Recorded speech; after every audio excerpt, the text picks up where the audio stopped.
Hi guys, welcome to my channel. My name is Alex. I'm a strength and conditioning coach for a junior college track team. I'm going to be taking you through some exercises that help me literally get back on my feet and get me back into running and doing exercise with no knee pain. I would like to start by saying that I am not an athletic trainer. I'm not a physical therapist. I am not a doctor. This is not medical advice. These are just the exercises that I have been prescribed or I have learned, I have observed, and have put into my own practice that have helped me get to where I am today. Back in December of 2023, I partially tore my patellar tendon, and the patellar tendon is typically where we have our knee pain as runners, or what they call runner's knee or jumper's knee. I'm going to go over the absolute basics that I need you to get down. We are going to start from the ground up. So we're going to take a look at our feet or our shock absorbers. Some of us have flat feet where that little arch there that I just created is non-existent. So to create the arch, we do what we call dorsiflexing the foot. So I'm opening the toes, I'm pulling my toes up and back to my face, and that automatically creates that arch. I cannot stress this enough. Spread your toes. Here I'm going to demonstrate what I call dead feet, what we don't want, which is the feet just kind of dangling and being there, versus feet that are alive, which is toes up and open and back to the face, or dorsiflex. That is the shock absorber actually working. These are dead feet, and you can see on this other side here without the sock as well, compared to feet that are active. So toes are up and back to the face. Toes are also spread apart. Now I'm not kicking my feet forward. I'm simply just pulling those toes up to my face. This is going to help take some of that tension away from the knee and let the feet actually do their job. Up next, we have the tried and true glute bridge. So one thing with these that we tend to get wrong is we tend to leave an arch in the back and we lead with the tailbone back to the ground. But what we want to do is tuck the hips forward. Do you see that difference? We want to squeeze the glutes and tuck the hips forward so we're closing the gap, our lower back touching the ground. And remember, from the ground up, so we're pressing our feet into the ground to create the arch in our foot. We're squeezing the glutes and hamstrings and pushing our hips to the sky. I just got a hamstring cramp. It happens, especially at the beginning when we're a little bit weaker. That's totally fine. Straighten the leg, let it go away, and get back into it. Tuck the hips, squeeze the glutes or butt muscles, and push to the ceiling. Okay, we can do 3 sets of 10 of these for 2 weeks, and then once you feel stronger, we can add a band or add some weight. If you're sore because the body isn't used to doing it so much, on your rest day, I would do 1 set of 15 just to keep the blood flowing to those muscles, because we don't want to stay sore and be stagnant. Now that we have that foundation, we're going to put it together, working the hamstrings, the glutes, creating the arch in the feet, and now we're going to use an exercise ball to work our adductors or our groin muscles. Oftentimes with runner's knee, we are overworking the quad, so our goal, and what has worked for me, is strengthening the posterior chain, the back, the glutes or butt muscles, hamstrings, behind the thighs, calves, and the feet. What I'm doing here is tucking the hips, pressing the feet into the ground to create the arch, and then I'm squeezing the ball so I make an obvious dent in the ball, and we're holding there for anywhere from 10 to 20 seconds at a time. Most times I don't have a number, I just do it until I feel ready to move on. The next hamstring prep exercise we have is also with the exercise ball. This time I'm using the heel to press into the ball and digging it down, pulling it into the hamstring. So my toes are up and open, back to the face. I'm squeezing the exercise ball up against the hamstring, and I'm also going to rotate the ankle from left to right with the toes open and the foot dorsiflexed. Same exercise, different angle. I don't have a set number of reps that you can do. I typically do this until I feel like behind my knee, where the calf muscle connects to the hamstring. Once that loosens up, that's when I move on. And if you look closely, you can see my calf muscle working as I'm moving directions. Let's also remember the difference between pain and discomfort. When we don't trust the body, we tend to automatically label it as pain, and a lot of times it is just discomfort, and we can be hesitant when it comes to trying new things with the body. As we move through these exercises, you may experience some pain, you may experience some discomfort. If it's super painful, please don't push through it. Maybe this exercise is not right for you. If it's uncomfortable, I want you to push through it, give me 2 to 3 more, and then take a break and reevaluate. So while I was making this video, I thought I was going to keep it short and simple, but going through all of the videos that I have, I realized I actually have a lot of footage of me coaching my athletes and my clients with the cues that I give them and how I'm correcting their body. So I thought it would be a good idea to show you guys those and kind of just let you experience it in that way rather than me doing the voiceovers and re-explaining. So what you actually just saw though was me icing my feet because they really hurt, icing my knee, eating lunch, and actually resting and relaxing. And then this is part of my warm-up. One thing I want you to pay attention to is when I have the tennis ball. So I'm going to be rolling my foot out with the tennis ball, and then I put it behind my calf and my hamstring, right in between, and I squeeze and I'm leaning over it. That is so major for breaking up tight calf muscles and hamstring muscles. Okay, that's all I have for now. Enjoy the rest of the video. Please comment, like, subscribe, and let me know if there's anything else you guys would like to see. Okay, relax it and go. Good, do circles.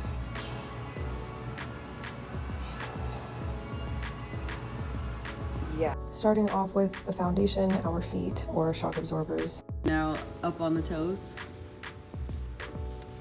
Good. More on the left side. Good.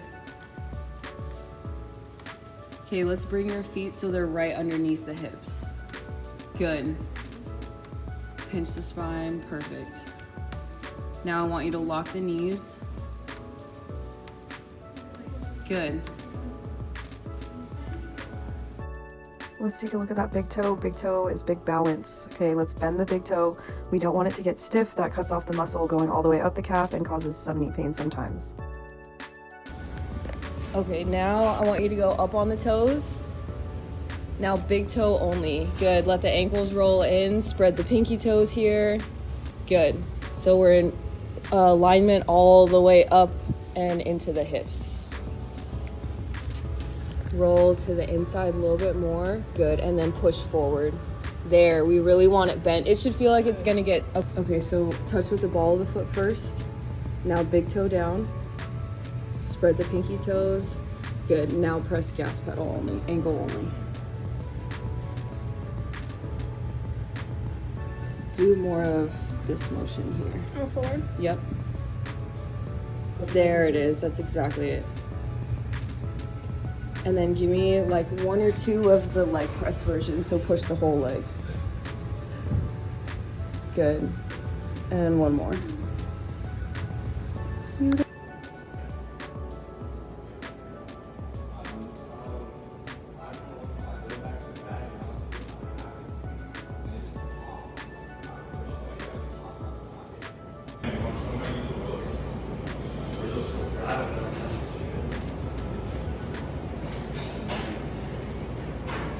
Okay, feet hip width apart.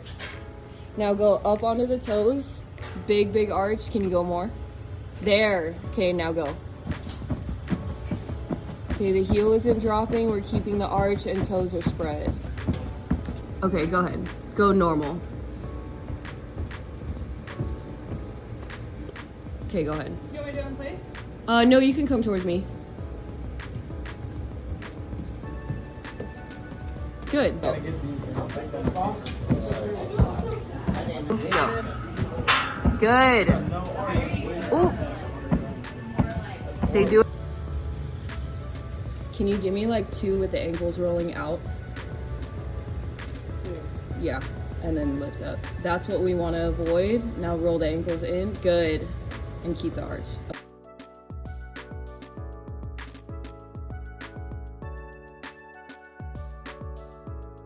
Here's around here. So if you press and then follow it as it's open, then you can follow it all the way back to literally right here. And that's where that pain is too, right? Yeah. And like, I'm literally going along that groove, over the nerves, and up into the muscle, into the ankle.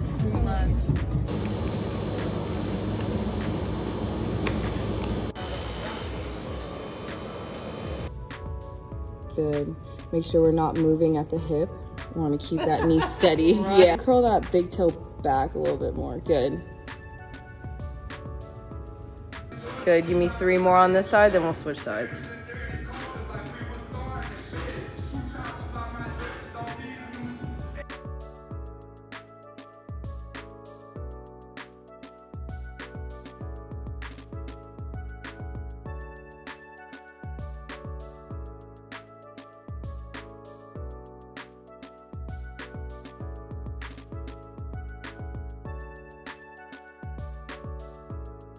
Good, that's perfect. The knee is staying stable. Great job.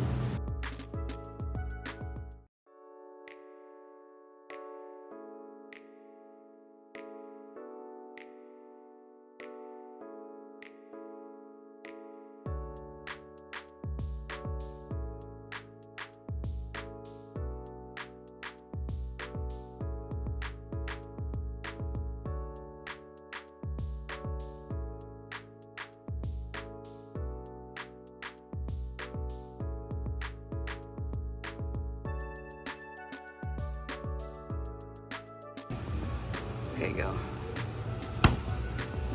Toes up and back, good. Make sure the hips are tucked forward. Good, core is engaged, go.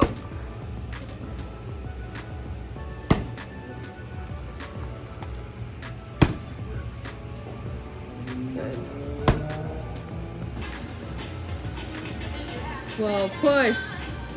13, let's go. 14, 15, you're halfway, let's go. 16, come on. 17, give me 3 more. Last one. Good.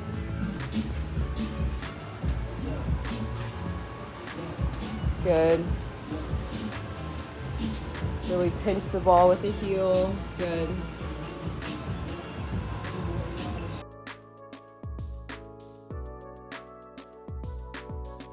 Alright guys, that's all I have for now. Thank you so much for watching. Please like, comment, subscribe, all the good things to help get this video out to other people. Share it with your friends and family if they have knee pain or just want to get a little bit stronger and get to know their body better. I will also be posting a video of how I tape my feet in this one. This is for arch support and to help with plantar fasciitis pain. See you guys soon.